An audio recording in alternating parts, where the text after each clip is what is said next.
Beleza, galera? Hoje a gente vai falar de um personagem aqui que, ao contrário do que muita gente diz por aí, não é um anti-herói. E muito menos um herói. Pelo menos na minha opinião, né? Imagina o estilo do Deadpool, só que mais engraçado, muito mais violento e, vamos ser honestos, muito mais original, né? Esse cara é o tipo de sujeito que já passou o cerol no Papai Noel, andou o coelhinho da Páscoa dessa pra melhor e carrega o título de último da sua espécie. Igualzinho ao Superman, pequena diferença. No caso dele, isso foi uma opção, já que ele mesmo assassinou cada habitante do seu planeta inteiro por puro capricho. Eu tô falando, é claro, do Maioral, o assassino da realeza, o flagelo da galáxia. Sim, ele, o primeiro e único Lobo. E eu digo único, porque, por favor, vamos fazer um favor a nós mesmos e esquecer aquela versão boy band zoada dos 952, beleza? Preparados pra carnificina? Então sobe o som e bora pro vídeo.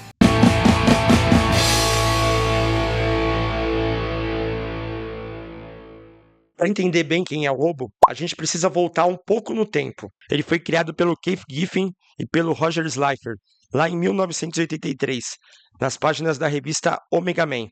No começo, ele era o personagem mais sério, mas que já funcionava como uma sátira ácida daqueles heróis brucutus exagerados que dominavam as bancas e os filmes daquela época. Só que por um tempo, o Lobo ficou ali, no lado C da DC Comics, meio esquecido como coadjuvante de luxo. Isso até o pós-crise, quando ele reapareceu de um jeito brilhante nas histórias da Liga da Justiça Internacional, a famosa liguinha aqui no Brasil, nas mãos de J.M. DeMatteis e do próprio Kate Giffen. O Lobo brilhou em uma fase que é simplesmente excelente e hilária. Sério, se vocês tiverem oportunidade, leiam, é pura diversão. Aqui no Brasil essa fase saiu lá atrás, pela Abril em formatinho, e a Panini já relançou 2 vezes. Eu mesmo tenho aqui a versão que saiu em Lendas do Universo DC, aquelas de capa com detalhes amarelos. O Keith Giffen tinha uma veia cômica fora do comum, e o Lobo era o reflexo perfeito disso. Infelizmente, esse mestre nos deixou em 2023, mas ele foi fiel ao seu estilo até o fim. Ele se despediu com a última piada, dizendo: "Eu disse a eles que eu estava doente. Qualquer coisa para não ir para New York Comic Con. Obrigado." Giffen partiu, mas não sem antes transformar o Lobo em um dos maiores ícones dos anos 90. Depois de ter arrumado um par perfeito para confusões nas histórias da Liga, aquele babaca do Guy Gardner, que conseguiu a proeza de tirar a paciência até do Batman, os editores da DC perceberam que o Lobo tinha um potencial absurdo. Foi aí que a versão mais icônica e da hora do personagem nasceu de vez, pelas mãos de Keith Giffen, Alan Grant e o mestre Simon Bisley, a quem eu vi uma vez lá na CCXP, e perdi a oportunidade de pedir um autógrafo dele. Em um dos gibis do Lobo que eu tenho aqui, surgiu a primeira minissérie solo, O Último Kizariano. Nessa história, vemos um mercenário trabalhando para a Legião, uma equipe de super seres. Mas aí você se pergunta, como um cara desses trabalharia em equipe? Não sei! Na base da manipulação. O líder da equipe, Vril Dox, que é um descendente direto de Brainiac, e tão mau caráter quanto o Lobo, conseguiu fazer o Maioral da sua palavra de que cumpriria a missão. E essa é uma das características mais fortes do Lobo. Ele pode ser um lixo, mas se ele der a palavra, ele cumpre até o fim. A missão parecia simples: capturar uma prisioneira e escoltá-la com vida até a base. O problema? A criminosa era a senhorita Tripp, sua antiga professora de primário, uma das pessoas que ele mais odiava no universo, e que, para piorar, tinha escrito uma biografia não autorizada sobre ele que ele odiou. Foi um choque, porque o Lobo sempre se gabou de ter matado toda a população de Kizarnia. Como diabos ele esqueceu justo daquela mocreia? A viagem é um surto psicodélico. Ele enfrenta grupos de assassinos bizarros, incluindo as Legionárias da Decência, uma tropa de velhinhas armadas até os dentes, prontas para o combate, mas que não dispensam aquele chazinho da tarde gostoso. No final, o Lobo mostra por que ele é o mestre da malandragem. Ele entrega a senhorita Tribb com vida e sob custódia do Vril Dox, exatamente como prometeu. E assim que ela sai da responsabilidade dele, crack!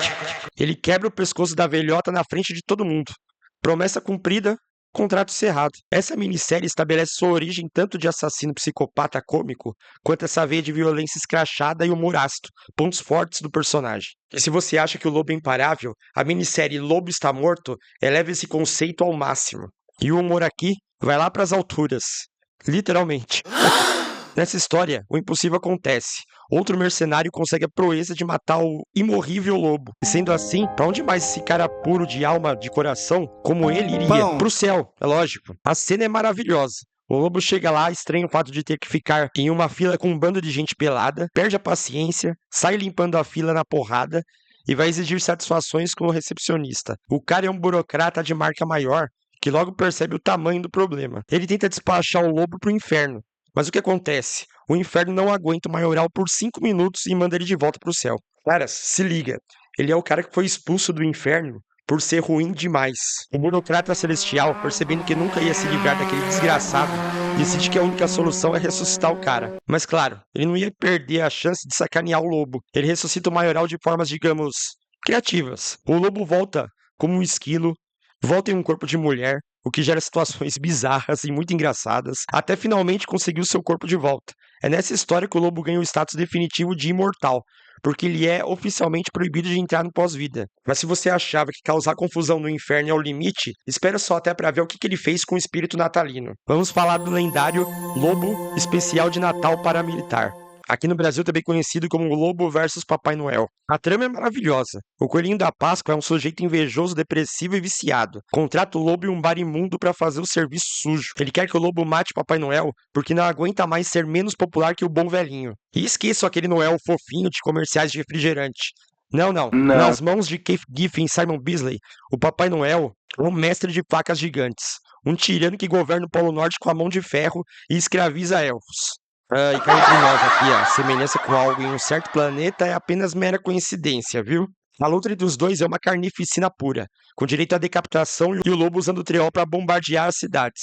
O sucesso dessa história foi tão grande que em 2002 surgiu um fan-filme dirigido por Scott Leverett. Eu acho que é assim que se pronuncia. O curta foi feito em um orçamento minúsculo como um projeto de faculdade, então não esperem muita coisa, viu? Mas é bem divertido e eles tomam umas certas liberdades aqui, incluindo a morte do Coelhinho da Páscoa pelas mãos do lobo, coisa que não acontece no gibi. A grande diferença entre a HQ e o filme é o tom do ambiente. No gibi, as cores de Bisley são vibrantes, quase psicodélicas na violência. Já o curta aposta em uma estética de filme de terror dos anos 80, mais sujo, escuro e claustrofóbico. Vê o lobo de carne e osso interpretado por Andrew Briniarski, acho que é assim que se pronuncia também, que fez o Leatherface no remake de Massacre da Serra Elétrica, é um deleite para qualquer fã. Só lembrando que essas duas histórias também já foram republicadas em ônibus pela Panini, mas eu tenho elas aqui em formato de minissérie lançados pela Abril e pela editora Metal Pesado, lá nos anos 90. Aliás, não tinha melhor editora para lançar esse material do Lobo, né? É óbvio que o carisma do Lobo é tão grande que ele não ia ficar preso só no papel. Nas animações ele sempre rouba a cena. Quem não lembra daquele Superman, a série animada? Aliás, uma série muito boa, e também da animação da Liga da Justiça, uma das minhas animações favoritas. Em ambos os casos, eles exploram bem a única coisa que os dois personagens, Lobo e Superman, têm em comum, serem os únicos da sua raça, só que um por uma fatalidade e o outro porque quis mesmo. Mas o que tá deixando todo mundo maluco, explodindo mentes por aí, é o que vem por aí no novo universo DC do James Gunn. Depois de anos de especulação, finalmente temos a confirmação. Jason Momoa nasceu para ser o Lobo. O cara é o próprio personagem em carne, osso e testosterona. Ele vai estrear oficialmente em Supergirl, já no mês que vem. Bom, visualmente, o Jason Momoa é muito mais parecido com o Lobo do que do Aquaman, né? Então espero ver uma boa versão do personagem aí. Embora eu acho que vai ser meio difícil ele ser tão violento e escrachado quanto é nos quadrinhos. Mas vamos esperar pra ver, né? É a chance de vermos toda aquela violência e humor ácido que o Keith Giffen criou, finalmente ganhando o orçamento que merece na telona. Galera, é claro, tem muito mais histórias interessantes do Lobo e outras nem tanto. Aqui separei só o que há de melhor do personagem, na minha opinião, que é o que foi feito pelo trio Grant, Giffen e Bisley. E pra você que assistiu até aqui, qual dessas histórias você acha mais pesada? A do Papai Noel ou do genocídio em Kizarnia? Você concorda que essa fase é a melhor? Ou tem outra história que você curte bastante? E será que o Lobo vai sair tão bem quanto o Deadpool nos cinemas? Galera, deixa aí nos comentários o que vocês acham. Aproveita para se inscrever no canal para mais vídeos como esse. Deixa o like também para ajudar a gente a dar aquela força. E como diria o Maioral, a próxima birita é por minha conta. Abração, obrigado pela companhia e até o próximo vídeo. Fui!